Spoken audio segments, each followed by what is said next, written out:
Serge Tisserand est l'auteur d'une œuvre très importante qui s'est développée précisément au carrefour des mots qui sont au centre de notre réflexion. Il a consacré une réflexion importante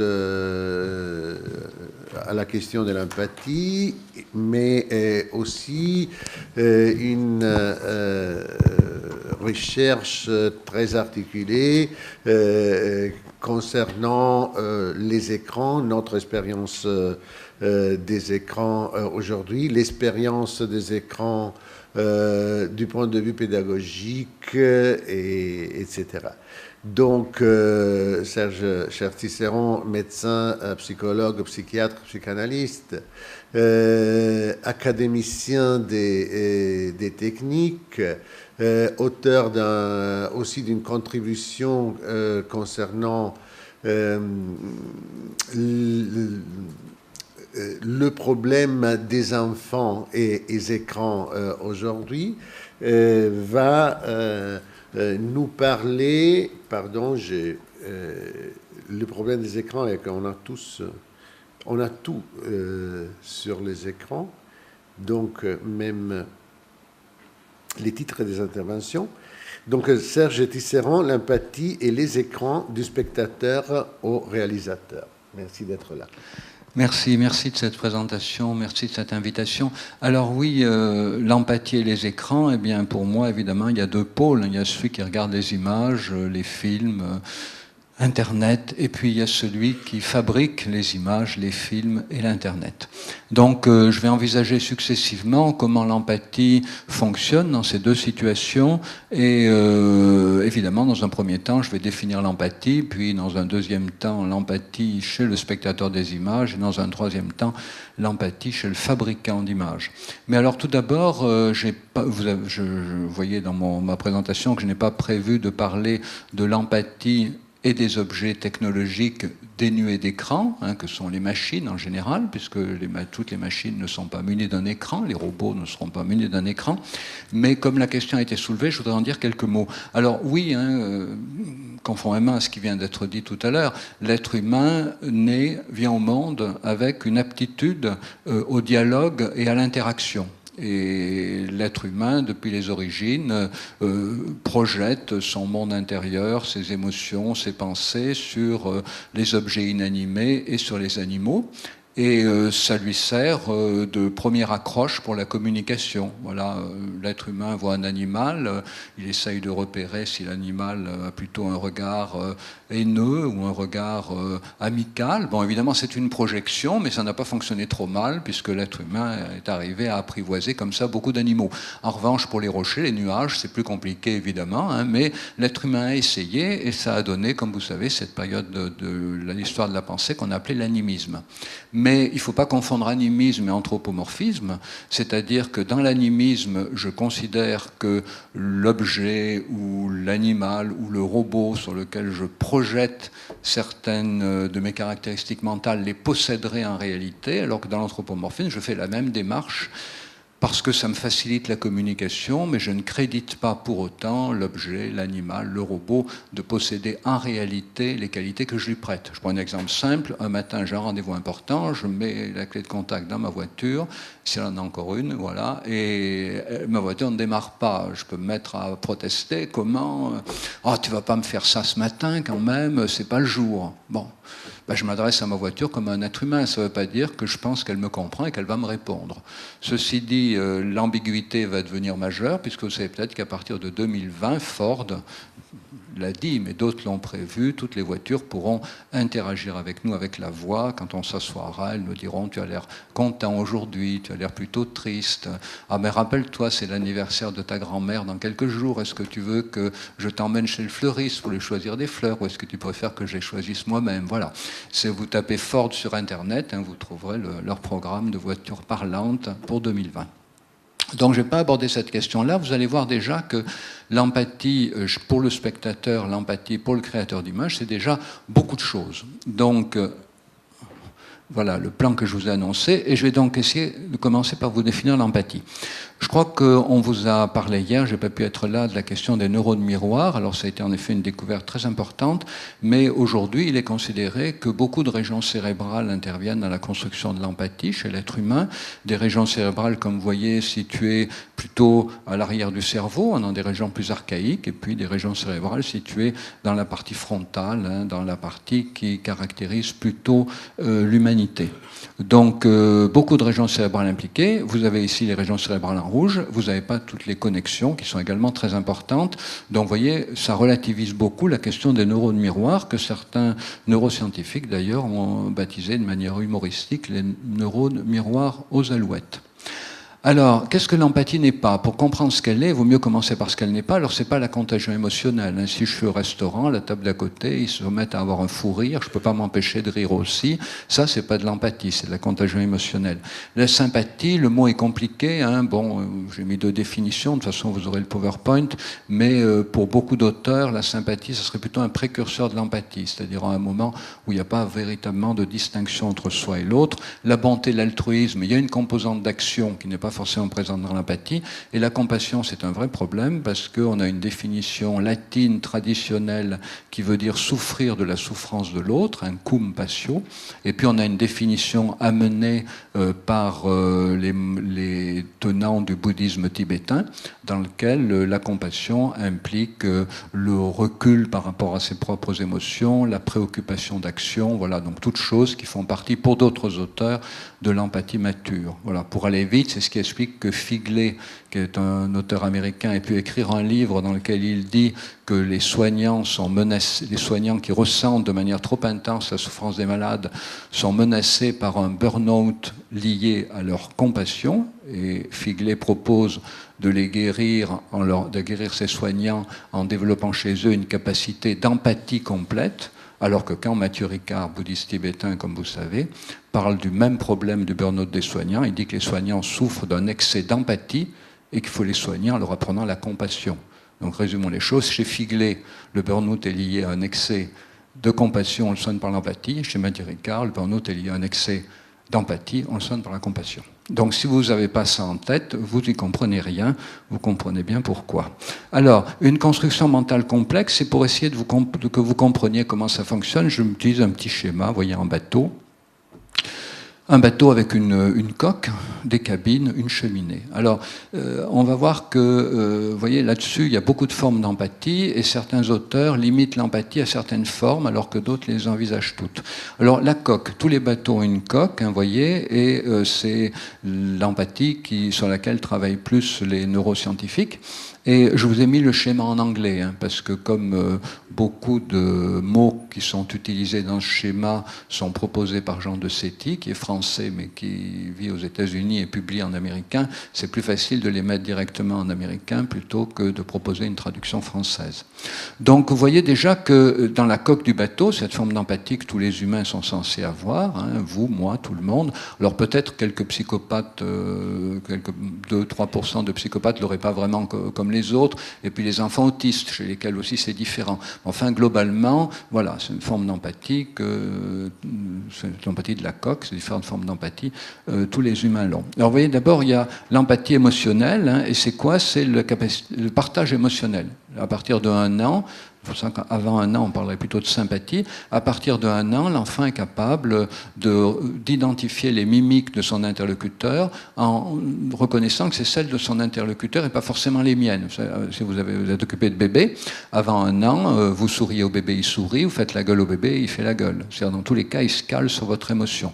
À partir d'1 an, vous souriez au bébé, il fait la gueule. Pourquoi? Parce qu'il veut voir si en faisant la gueule, il vous amène à faire la gueule.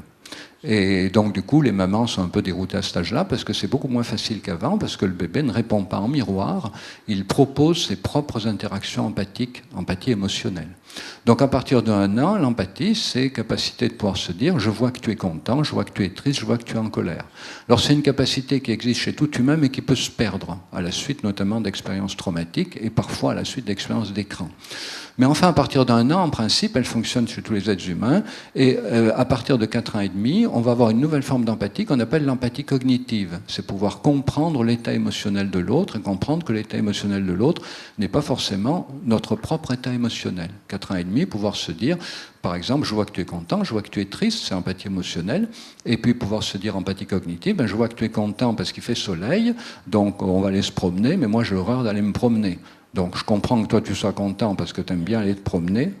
Vous avez le bateau quand même. Ah, il a disparu. Oh, ben alors, ça c'est très... Vous ne l'avez pas eu du tout? Non, on l'a eu. Ah, vous l'avez eu, puis tout d'un coup il est parti. D'accord. Bon, vous l'avez eu, donc vous essayez de l'avoir. Ça, c'est embêtant. C'est donc essayer de l'avoir en mémoire. Voilà, donc l'empathie émotionnelle, l'empathie cognitive, donc capacité de pouvoir se dire je vois que tu es content, je vois que tu es triste et je comprends pourquoi. Alors puisqu'on parlait des machines, sachez que les machines sont d'ores et déjà capables d'identifier les émotions humaines et en allant sur Internet, elles peuvent être capables de comprendre les raisons pour lesquelles vous éprouvez certaines choses plutôt que d'autres. Et aussi. Il doit y avoir des sacrées interférences. Donc, troisième niveau, alors vous avez empathie mature. Ah, c'est apparu? Ah, ouais, super. Donc, troisième niveau, donc l'empathie mature, c'est quoi? C'est la possibilité de se mettre émotionnellement à la place de l'autre. Je vois que tu es content, je vois que tu es triste, je vois que tu es content, je comprends pourquoi, je vois que tu es content, je comprends pourquoi, et à ta place, je serai content aussi. Alors, les choses peuvent s'arrêter à l'empathie cognitive. Hein. Par exemple, deux adolescentes, Mickey et Elsa. Mickey, le vendredi, voit Elsa très contente. Elle dit, ah, Elsa, je vois que tu es contente. Donc, Mickey fait fonctionner son empathie émotionnelle, son empathie affective. Je vois que tu es contente. Elsa répond, oui, je suis contente parce que c'est l'anniversaire de mon frère. Il y aura du gâteau au chocolat. J'adore le gâteau au chocolat. Donc, je suis contente. Et Mickey répond, ah ben oui, tu aimes le gâteau au chocolat, tu vas en manger dimanche, donc je comprends pourquoi tu es contente. Empathie cognitive. Mais Mickey peut très bien ajouter, mais je ne comprends pas pourquoi tu aimes cette cochonnerie. Le gâteau au chocolat, c'est dégueulasse. Il faut vraiment être malade pour aimer ça. Donc là, vous voyez qu'il ne suffit pas d'avoir de l'empathie émotionnelle et de l'empathie cognitive pour être dans une vraie dimension empathique. Alors peut-être le gâteau au chocolat, ça vous fait rigoler, mais remplacez ça par un plat de boudin ou une côte de porc ou des pratiques sexuelles un peu bizarres bizarres pour Mickey, dans l'exemple que je vous donne, et Mickey peut dire, il faut vraiment être malade pour aimer des choses pareilles, tu devrais aller te faire soigner. Donc vous voyez, empathie émotionnelle, empathie cognitive, mais s'il n'y a pas l'empathie mature, c'est la capacité de se mettre émotionnellement à la place de l'autre, ce que Jean de Séti appelle emotional perspective changing, la possibilité de changer de perspective émotionnelle, eh bien l'empathie pour autrui n'est pas complète. Alors parallèlement à ces trois formes d'empathie successives pour l'autre, vous avez la même chose pour soi-même, c'est-à-dire identifier ses propres émotions. Des fois on est dans un état émotionnel qu'on a de la peine à identifier. Les psychothérapeutes connaissent bien ces patients qui sont en colère sans savoir qu'ils sont en colère, voilà, par exemple, ou qui ont honte sans savoir qu'ils ont honte. Donc, capacité d'identifier ses propres émotions, capacité d'en comprendre la raison. Vous savez, très souvent, nous avons des émotions dont nous déplaçons la raison. Et nous sommes en colère et nous disons, par exemple, le père de famille, je suis en colère à cause de mes enfants. C'est pas du tout pour ça, c'est à cause de son patron. Mais il se cache la raison et il attribue une fausse cause à ses vraies émotions. Et puis, capacité de pouvoir reconnaître qu'on peut avoir différents points de vue sur le même problème. L'auto-empathie mature, c'est la capacité de pouvoir se dire, d'un côté, j'éprouve ceci, je pense ceci, mais d'un autre côté, j'éprouve autre chose, peut-être contradictoire, et je pense aussi quelque chose d'autre de contradictoire. Donc, pouvoir aller et venir à l'intérieur de soi en adoptant différents points de vue émotionnels et cognitifs. C'est une grosse éducation à mener. L'empathie affective, elle apparaît à peu près spontanément. Elle peut être contredite, mais elle apparaît spontanément. L'empathie cognitive, il faut l'accompagner dans l'éducation. L'empathie mature, encore plus. C'est pour ça qu'aujourd'hui, vous avez beaucoup de programmes, surtout aux États-Unis, d'apprentissage des bonnes pratiques sociales. Et vous commencez à en avoir en France, de manière à inviter les enfants à développer cette forme d'empathie pour autrui complète et cette forme d'empathie pour soi complète. Donc ça, c'est la coque du bateau. Et vous voyez qu'on n'est pas encore dans le sens moral. Comme je dis toujours, l'empathie n'est pas la morale, mais l'empathie prépare le sens moral. Ensuite, vous avez au-dessus les cabines des passagers, là en jaune, essayez toujours, super. Et donc, les cabines des passagers, mais c'est plutôt les philosophes qui ont travaillé là-dessus, hein. Et notamment, vous avez Axel Honneth, mais déjà Lévinas avait tracé le chemin. C'est l'idée que l'empathie va être réciproque. C'est-à-dire, non seulement je suis capable de me mettre à la place de l'autre, mais j'accepte que l'autre se mette à ma place. Et donc, du coup, il va y avoir la capacité de reconnaître que l'autre a le droit de s'estimer lui-même comme je m'estime lui-même. L'autre a le droit d'avoir des liens amicaux, amoureux, comme je me reconnais à moi-même le droit d'en avoir, et l'autre a les mêmes droits sociaux, enfin les mêmes droits civiques que moi. Vous avez un film qui sort en ce moment au cinéma qui s'appelle Loving, puisqu'on parlait beaucoup de cinéma tout à l'heure, qui montre qu'encore aux États-Unis, dans les années 1960, eh bien, il était interdit dans certains États du Sud à des hommes ou femmes, enfin dans le cas particulier du film, un homme blanc et une femme noire, de se marier entre eux. Donc là, on est totalement dans un défaut d'empathie, mais vous voyez, en plus, c'était un défaut d'empathie inscrit dans la loi. Or, la loi peut inscrire l'obligation de l'empathie ou l'interdiction de l'empathie. La loi, c'est l'homme qui la fabrique.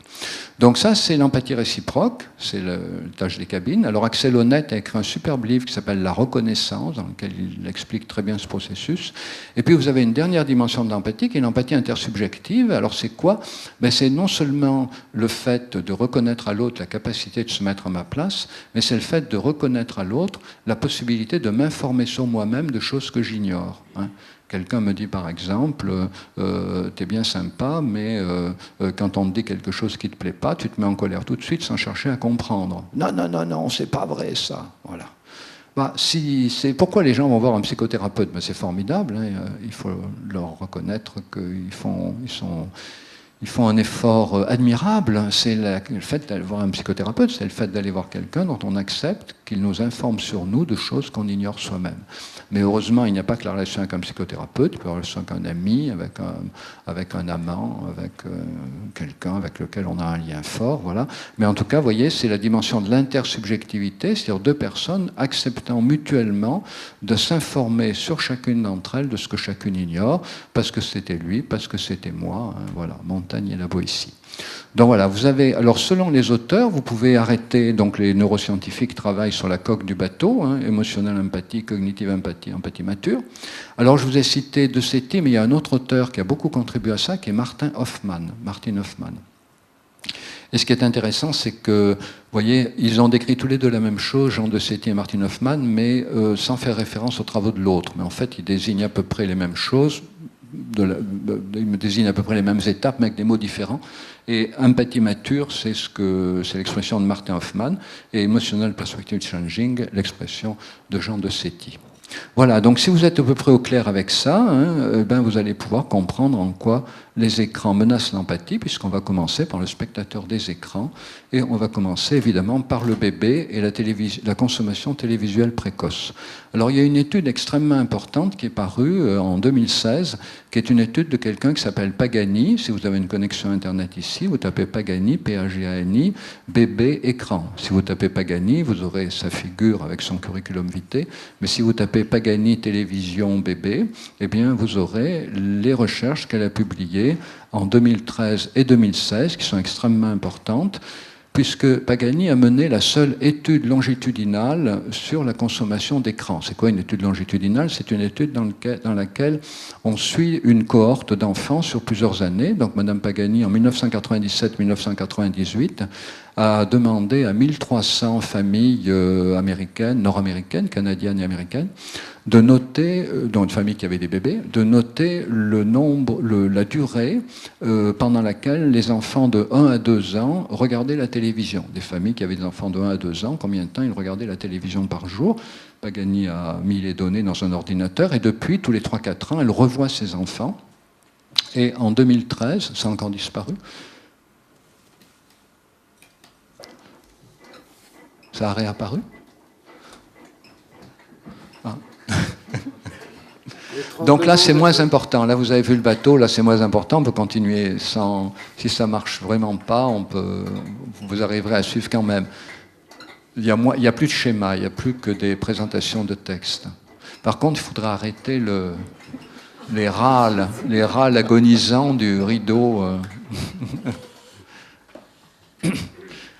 Donc, étude de Pagani qui a donc étudié les comportements de ses enfants nés en 97-98, enfin non, ayant un an en 97-98 et ayant regardé plus ou moins la télé.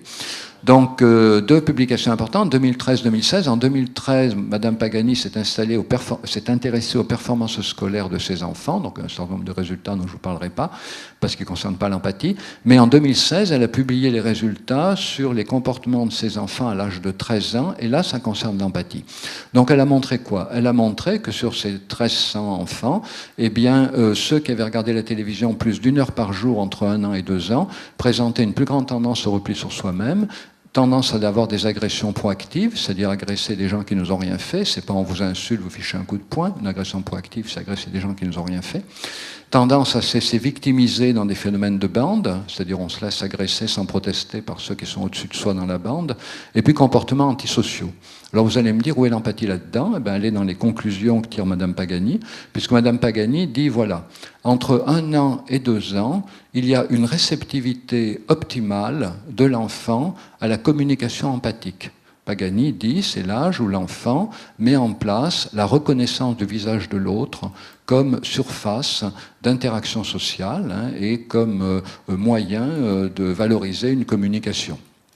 N'oubliez pas, avant 1 an, il n'y a pas d'empathie véritable. À partir de 1 an, apparaît l'empathie mature. Entre 1 an et 2 ans, fenêtre d'opportunité, l'enfant construit l'aptitude à l'empathie affective et à la capacité donc de reconnaître le visage de l'autre, de l'identifier, de communiquer avec lui. Que dit Madame Pagani? Elle dit les enfants qui ont été beaucoup devant la télé, plus d'1 heure par jour dans la télé entre 1 an et 2 ans, ont raté la capacité de construire de construire une relation empathique avec le visage de l'autre. Et Madame Pagani dit, si ces enfants-là ont parfois tendance à fuir la communication vis-à-vis pour se réfugier dans les écrans, c'est parce qu'ils ne supportent pas la communication vis-à-vis.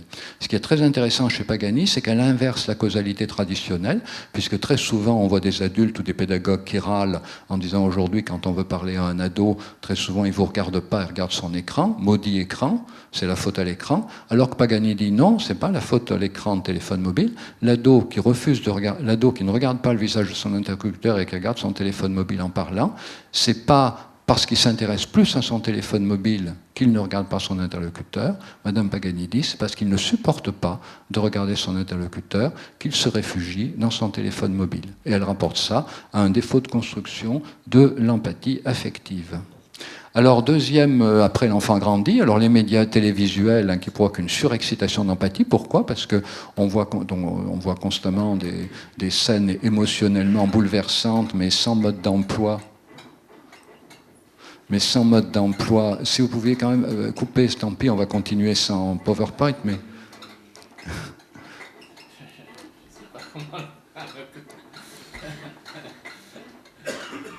Vous pouvez pas l'arrêter, ça. Mais montez-le.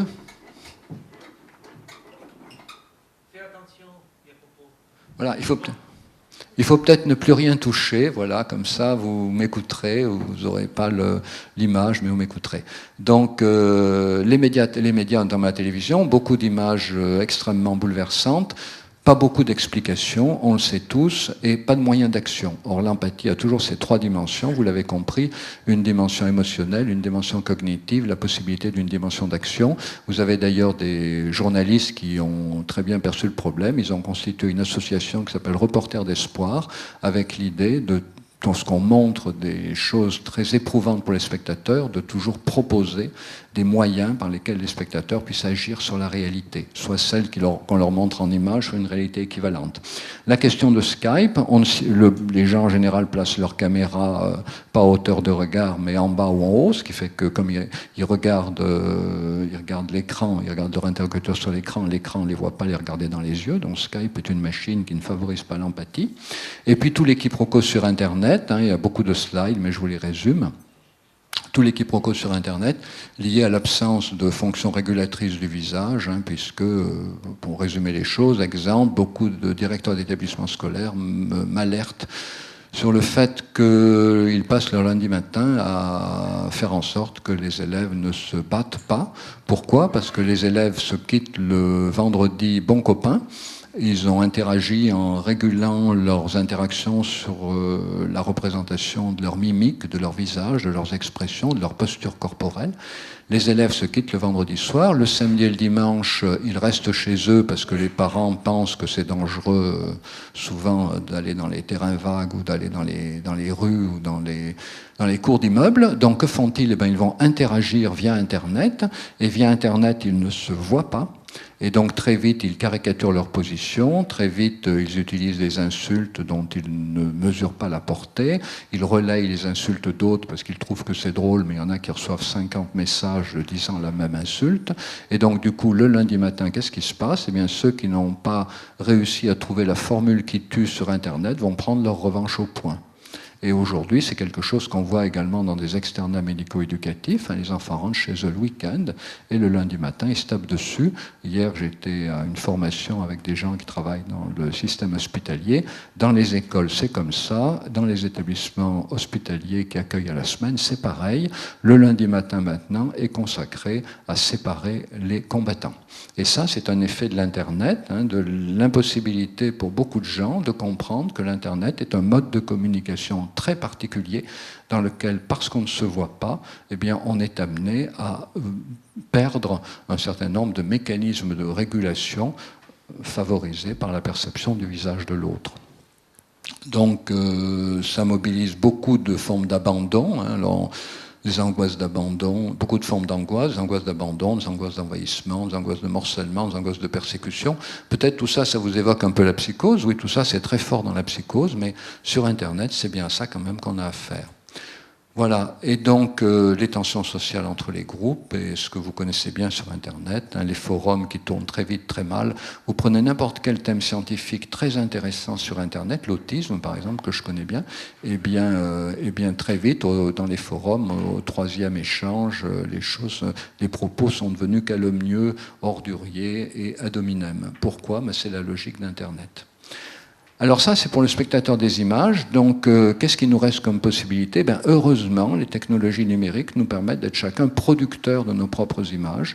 Et on va voir comment, en devenant producteur de ses propres images, on peut réintroduire des dimensions de l'empathie. Alors, il n'y a toujours pas d'image, ça c'est un peu embêtant. Et donc, depuis 2 ans, j'ai lancé sur Paris, puis sur Saint-Denis, un programme, bientôt sur le sud-est de la France, un programme qui s'appelle Pocket Film pour l'empathie. C'est quoi Pocket Film pour l'empathie? C'est inviter des jeunes déscolarisés ou en voie de déscolarisation à fabriquer des films avec leur téléphone mobile pour les amener à développer des dimensions de l'empathie de manière à éviter leur basculement dans un risque de radicalisation, puisque le programme est financé dans le cadre de la lutte contre la radicalisation, que je préfère moi appeler un programme de lutte contre le risque, pas contre la radicalisation effective, mais contre le risque de radicalisation. Voilà. Donc, pour aller vite, qu'est-ce qui se passe dans ce programme? On forme des éducateurs de rue à utiliser leur téléphone mobile pour fabriquer des petits films plans séquences courts qui permettent ensuite à ces éducateurs de rue d'appliquer la même dynamique avec des jeunes qu'ils rencontrent dans les rues, puisque la grande difficulté qu'ont beaucoup d'éducateurs, c'est de rentrer en contact avec ces jeunes qui traînent, voilà, et qui sont en général plutôt méfiants vis-à-vis des éducateurs. Alors, comment ça se passe? En pratique, les éducateurs sortent leur téléphone mobile, ils commencent par parler des selfies, parce que tous les jeunes qu'ils rencontrent font énormément de selfies. Donc, ils se montrent leurs selfies, voilà. Et puis, l'éducateur de rue pose une question aux jeunes, voilà, histoire de discuter, quoi. Par exemple, ce qui est revenu récemment, c'est qu'est-ce que vous pensez de l'élection de Trump? Alors, évidemment, les jeunes, ils en pensent pas grand-chose, ou ils en pensent tous la même chose. Il faut bien comprendre que dans une bande, dans un groupe, et de manière générale dans la société, parce que nous faisons tous partie de groupes, le langage est très souvent réduit à son plus petit commun dénominateur social. C'est-à-dire, on ne fait que dire ce que notre groupe attend que nous disions pour nous assurer d'une bonne intégration à l'intérieur de notre groupe. Voilà, donc la plupart des propos sont convenus. Il est rare que quelqu'un dans son groupe tienne des propos inattendus. Non, on tient des propos attendus. Quand on va chez des amis le soir, on tient des propos attendus. Voilà. Si quelqu'un tient des propos inattendus, c'est un peu déroutant. Donc le langage, il est fait pour affirmer son affiliation. Et donc, du coup, ce n'est pas avec le langage qu'on va développer l'empathie. On va développer l'empathie en passant par les images. Parce que si vous demandez qu'est-ce que vous pensez de l'élection de Trump, soit ils vont rien dire, soit ils vont dire tous la même chose. Ou alors le leader va répondre en premier, tous les autres vont répondre pareil après. Donc qu'est-ce qu'on va faire? On va leur dire, tiens, par exemple, cette chaussure-là, qu'est-ce qu'elle pourrait en penser de l'élection de Trump? Tu vas la filmer, puis tu vas raconter ce qu'elle pourrait en penser. L'idée, c'est d'inviter ces jeunes à faire d'abord des petits films sur lesquels ils vont ils vont pratiquer ce qu'on évoquait tout à l'heure, c'est-à-dire l'anthropomorphisme, c'est-à-dire ils vont prêter leurs émotions, leurs pensées, leurs inquiétudes, leurs espoirs à un objet, et ils vont pouvoir en parler, parce qu'ils n'en parleront pas en personne propre, mais par projection d'empathie. Et on s'aperçoit d'un truc formidable, c'est que ces jeunes qui n'ont rien à dire, tout d'un coup, ils prennent la parole pour dire que les Kleenex en ont marre d'être utilisés et jetés, que les chaussures en ont marre qu'on les balade n'importe où sans leur demander leur avis, que les poubelles en ont marre qu'on les bourre d'ordures, que les crayons en ont marre qu'on leur impose ce qu'ils doivent écrire et qu'on ne les laisse pas libres d'écrire ce qu'ils ont vraiment envie d'écrire. Et donc il y a toute une expression de rage, de colère, d'angoisse, de honte qui va pouvoir s'exprimer grâce à ce subterfuge de fabriquer une image et de donner la parole à l'objet qui est représenté sur l'image. Donc vous voyez un processus complexe qui fait intervenir justement la capacité de l'être humain à organiser sa relation de manière dialoguée et interactive avec son environnement, et en même temps, cet objet fabriqué, il va être différent pour chacun. Personne ne va donner la parole de la même manière à la poubelle, à la fenêtre, au Kleenex. Et donc chacun va construire un discours personnel. Et donc, du coup, ces discours personnels vont pouvoir être confrontés les uns aux autres, ils vont pouvoir en discuter. Et donc, ça va ça va renouer avec les différentes formes d'empathie qu'on a évoquées tout à l'heure. Dans certains protocoles, le téléphone mobile, c'est le même téléphone mobile qui est utilisé, il est passé de main en main. Il y a d'autres protocoles dans lesquels un jeune en filme un autre, mais c'est un troisième qui fait parler celui qui est silencieux. Un jeune est assis à une terrasse de café, puis il y en a un qui le filme, il y en a un autre qui fait une voix off. Donc, essaye d'imaginer ce que pourraient être les pensées de celui qui est assis, mais lui qui n'est qu'assis, qui ne fait rien d'autre, et puis après on change. Et l'idée, vous voyez, c'est donc de développer une empathie pour soi, c'est-à-dire identifier ses propres émotions, identifier les raisonnements, les pensées qui sont associées à ces émotions, et puis permettre que l'empathie pour l'autre se développe également, puisque vous voyez que chacun change de place alternativement, et ça concerne exactement ce que j'évoquais tout à l'heure, l'empathie réciproque, c'est-à-dire la capacité d'accepter que l'autre se mette à ma place. Donc vous n'avez plus le petit schéma, donc je ne peux pas vous argumenter tout ça avec le petit schéma, mais vous avez compris en quoi le pocket film peut favoriser peut justement permettre à ces jeunes qui ont à la fois de la difficulté d'interagir avec un visage humain et en même temps de la difficulté à utiliser le langage de manière personnelle. Le langage n'est plus un outil de communication valorisé, utile. Vous voyez comment le passage par la fabrication d'images peut permettre de réintroduire les dimensions de l'empathie et donc de favoriser des nouvelles formes de liens sociaux et de nouvelles formes de bien vivre ensemble. Voilà. Donc il y avait encore un dernier slide, mais donc vous indiquant des différents sites internet que j'ai créés qui concernent ces questions de l'empathie, soit pour les jeunes enfants, soit pour des enfants scolarisés, soit pour les enfants déscolarisés, projet Pocket Film. Voilà, merci de votre attention.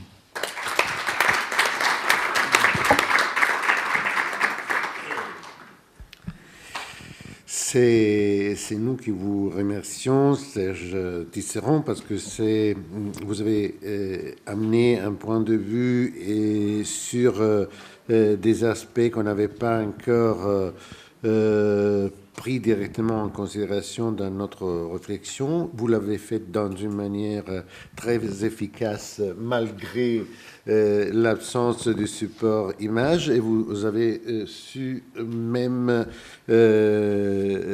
rester dans les temps, ce qui est particulièrement important parce qu'on a pris du retard à cause des problèmes causés par les écrans.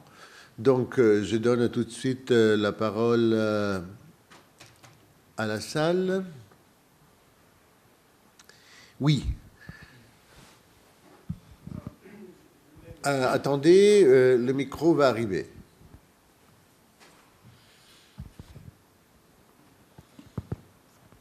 Merci. Oui, donc je constate en fait, vous avez commencé votre exposé en expliquant en fait que les écrans télévisuels à l'âge d'un mois, d'un an ou un an, ils sont quand même un obstacle en fait à un épanouissement de l'individu. Et vous finissez d'ailleurs avec les expériences qui montrent que l'utilisation de l'écran peut mener ces jeunes à l'empathie. Donc moi, ce qui m'amène une réflexion, peut-être une question, c'est de me dire que finalement, c'est la bonne ou la mauvaise utilisation de l'écran.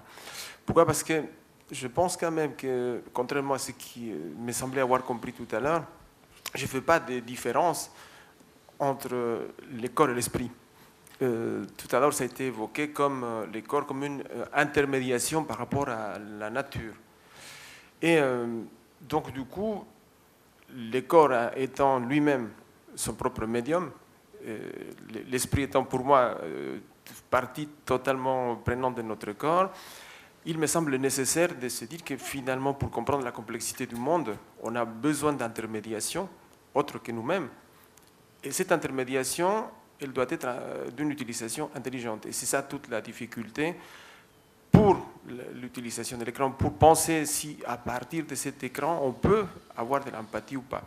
Mais j'insiste sur le fait qu'il est nécessaire de comprendre que une bonne utilisation, c'est considérer l'objet comme tel, vous voyez, l'objet comme tel, et aujourd'hui, l'objet, il devient plutôt un fétiche. Et je pense que là, il y a quelque chose qui me pose problème personnellement. Un objet fétiche, c'est le téléphone quand on est à vélo. Vous voyez, on est à vélo, on est tellement pressé de répondre qu'on ne fait plus attention à ce que l'on fait. Ça, c'est l'objet fétiche. Et c'est une fétichisation aussi de penser qu'on va avoir besoin d'une auto qui nous conduise à acheter des fleurs. Ça, c'est la fétichisation de l'objet qui a vraiment, à mon avis, un autre objectif qu'empathique, c'est l'utilisation commerciale, propagandistique parfois. Donc, ma question, pour résumer, est-ce que votre réflexion ne conduit pas à penser que finalement, c'est une bonne vieille logique de base? Qu'est-ce que c'est que bien utiliser un écran en fait, pour conduire en fait, les individus à l'épanouissement, ne serait-ce que personnel ou empathique, entre la bonne et la mauvaise utilisation? Oui, alors les écrans, c'est formidable. Moi, j'y passe beaucoup de temps et j'ai grandi avec la télé, j'adore les séries américaines, je joue aux jeux vidéo, donc voilà, j'adore les écrans et je mets de grands espoirs dans les robots. Alors, ceci dit, tout est une affaire d'utilisation, hein, d'alternance,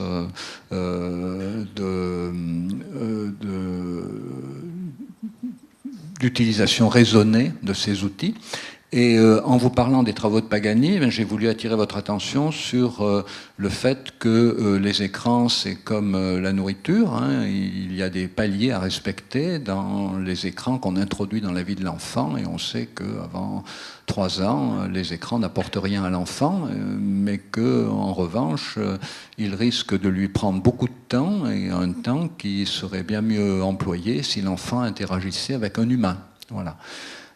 Donc, avant 3 ans, les écrans, c'est l'intérêt de l'étude de Pagani, montrent qu'ils empêchent l'enfant d'interagir avec un humain, puisque l'enfant devant un écran n'interagit pas avec un humain, et c'est ça qui est un problème. L'écran n'est pas toxique, comme pourrait l'être l'alcool ou le gaz carbonique pour un tout petit, mais l'écran prend du temps qui est perdu pour l'activité vraiment structurante du bébé à cet âge, hein, qui est l'interaction avec l'apprentissage de l'interaction avec un visage humain. Voilà. Alors après, en grandissant, tout est évidemment question de la place des écrans dans nos vies, c'est-à-dire on peut utiliser les écrans pour interagir avec d'autres, hein, même si on ne les voit pas. Moi, d'ailleurs, je préfère toujours Skype téléphone que Skype visuel. Skype téléphone, on a les intonations, on se guide sur les intonations. Skype visuel, on ne se regarde pas vraiment. Pour moi, c'est assez perturbant, Skype visuel. Ou alors les gens qui sont vraiment des pros du Skype et qui regardent la caméra. Mais la plupart des gens ne regardent pas la caméra. La plupart des gens regardent l'image de leur interlocuteur, c'est-à-dire c'est biaisé par rapport à la caméra. Voilà. Donc oui, un bon usage des écrans, ben justement, c'est ce que vous ne voyez pas, mais je vous avais mis un repère sur un site internet, 3, 6, 9, 12, 3 ans, 6 ans, 9 ans, 12 ans, donc des repères pour savoir comment introduire les écrans dans la vie de l'enfant. La question des écrans aujourd'hui n'est que, en fait, n'est que le prélude à une question qui va devenir tout aussi prégnante, qui est la question de l'usage que nous allons faire de nos robots. On a parlé de Her tout à l'heure, hein, le film Her, qui est alors c'est pas un robot, c'est une intelligence artificielle, mais enfin elle a une présence, hein, ça a été dit, présence sensorielle par sa voix, voilà. Et donc la difficulté que nous avons aujourd'hui à réguler notre consommation d'écran n'est que la première étape d'un processus bien compliqué qui va être de savoir comment nous allons réguler nos communications avec les robots et avec les intelligences artificielles. Dans le film Her, vous savez que le héros devient accro. Il n'arrive pas à se détacher de l'intelligence artificielle. Mais ça, c'est un autre problème. Alors, pour ceux que ça intéresse, j'ai écrit un livre sur l'empathie artificielle. L'empathie artificielle, qui est la capacité d'un robot, d'une machine, d'une intelligence artificielle, de comprendre les émotions d'un humain. Et lorsque l'empathie artificielle permettant à un robot de comprendre les émotions humaines s'accompagne d'émotions artificielles, c'est-à-dire un robot qui a un visage avec 150 petits moteurs qui lui donnent des expressions humaines, eh bien le fait que nous puissions finalement préférer interagir avec une machine qui nous comprend toujours bien et qui nous répond toujours comme on attend, plutôt qu'avec un humain qui nous comprend souvent mal et qui réagit souvent pas comme on attend. Voilà. Donc ça s'appelle « Le jour où mon robot m'aimera » vers l'empathie artificielle. Ce titre de mon livre « Le jour où mon robot m'aimera », c'est un clin d'œil au meilleur des mondes de Aldous Huxley, puis vous savez que le livre « Le meilleur des mondes » ne renvoie pas à ce qui serait le meilleur des mondes objectivement, mais au fait que le jour où vous pensez que vous êtes dans le meilleur des mondes, c'est que vous êtes totalement victime de l'intoxication ambiante. Mais le jour où vous penserez que votre robot vous aime, vous serez totalement victime de l'intoxication ambiante des marchands de robots. Merci. Alors, il y avait... encore, combien de questions? 2, d'accord. Alors, une question en haut.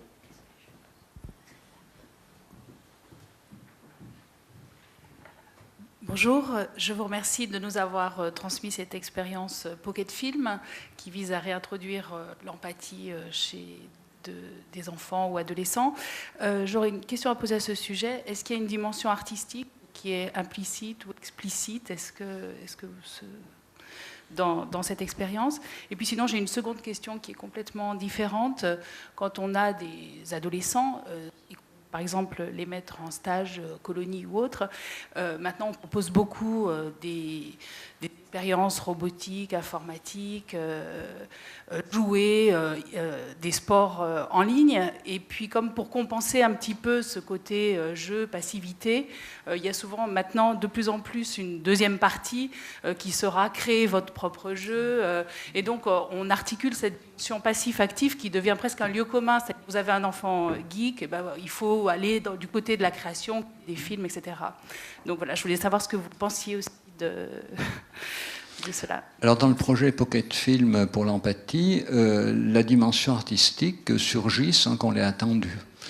Et c'est comme quand vous demandez à quelqu'un de faire un petit modelage, ben, il y en a tout d'un coup qui ont mis tellement d'eux-mêmes dans ce qu'ils ont fait que ce qu'ils ont fait en est bouleversant. Alors, c'est pas du grand art, hein, mais c'est des productions parfois très touchantes de sincérité. Parce que, si vous voulez, on leur donne la possibilité d'utiliser un subterfuge pour prendre la parole. Comme prendre la parole, on ne leur a jamais donné la possibilité, ni en famille, ni à l'école, ni dans leur bande. Eh bien, il y en a qui, tout d'un coup, découvrent eux-mêmes des choses qu'ils ne se seraient pas cru capables de sentir et de penser.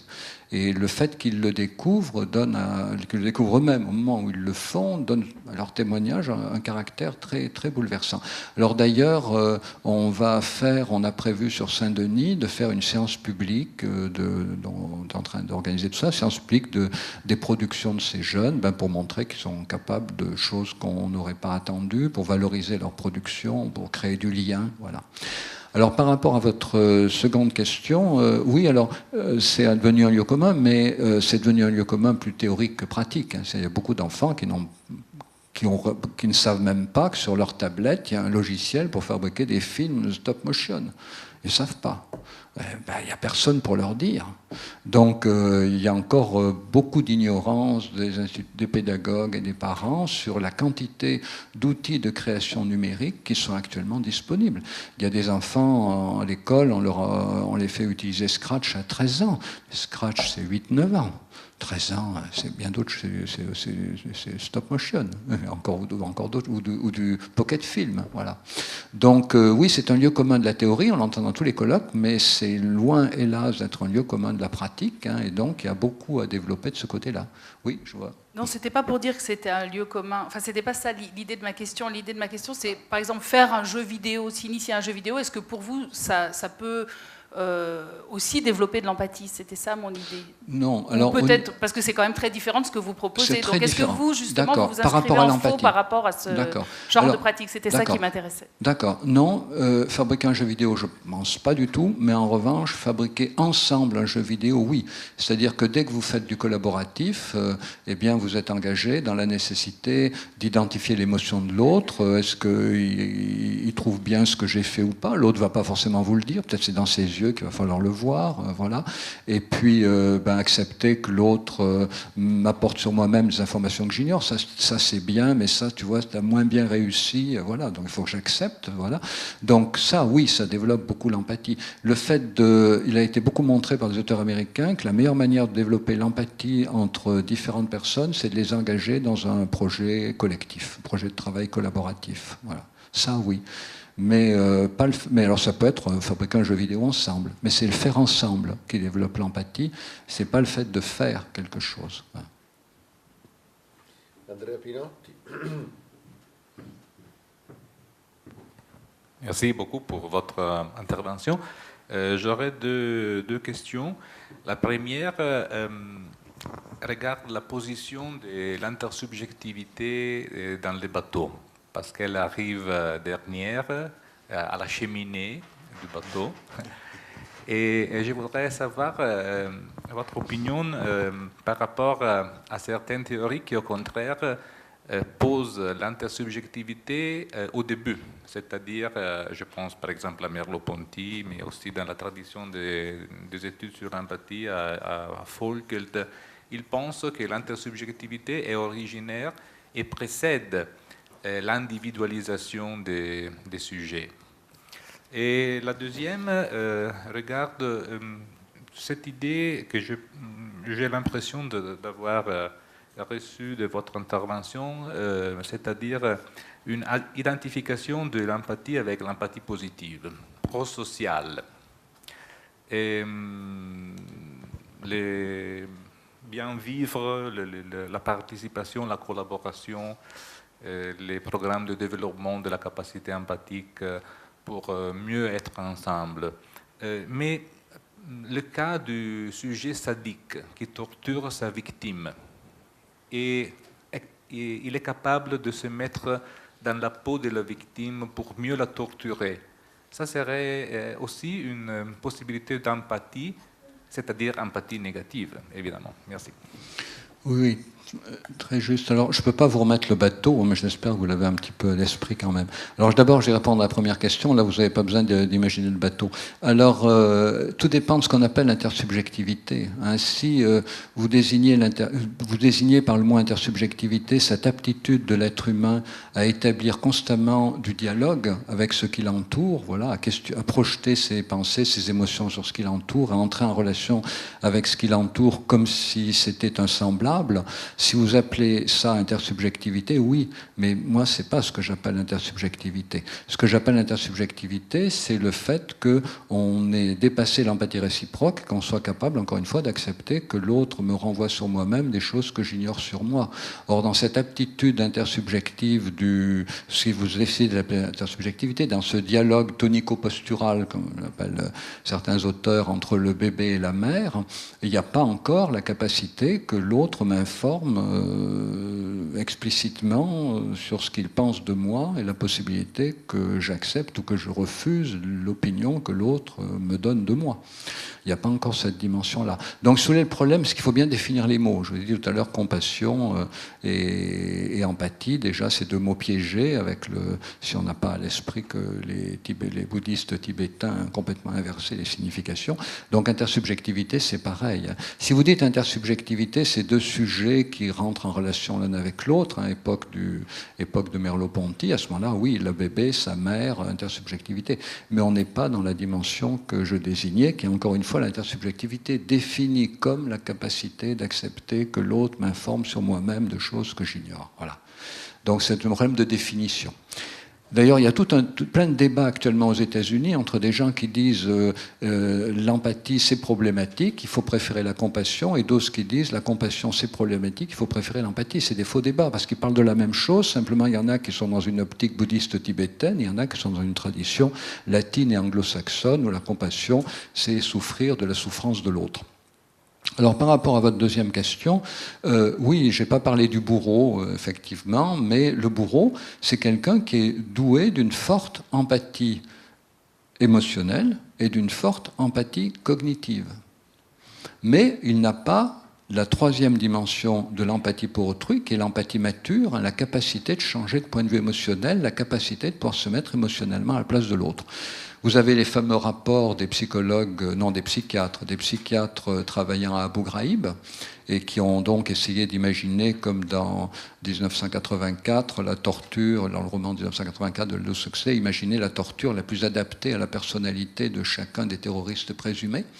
Et donc le bourreau est doté d'une bonne empathie émotionnelle, il perçoit les émotions d'autrui, il voit si sa victime est inquiète pour elle-même, pour sa famille, si elle craint certaines formes de torture plutôt que d'autres, donc il faut qu'il perçoive cela, et il faut qu'il ait une bonne empathie cognitive pour comprendre également comment le monde intérieur de sa victime s'organise de manière à torturer de la bonne manière, dans les bonnes proportions.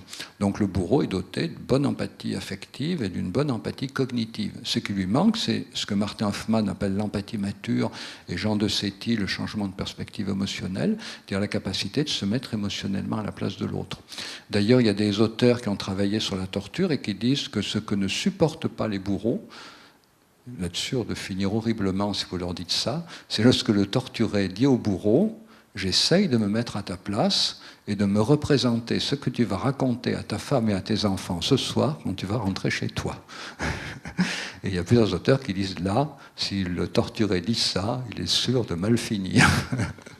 Il est sûr de mourir pendant la nuit dans des souffrances abominables. Parce que ce que le bourreau ne supporte pas, c'est justement cette capacité de se mettre à sa place, parce que lui refuse absolument de se mettre émotionnellement à la place de l'autre.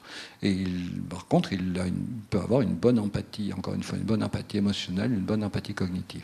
Et les travaux de Jean de Séti là-dessus, hein, qui montrent que l'empathie cognitive est, juste, oui, elle est de bonne qualité, mais qu'elle ne s'accompagne pas, encore une fois, de la capacité de se mettre émotionnellement à la place de l'autre.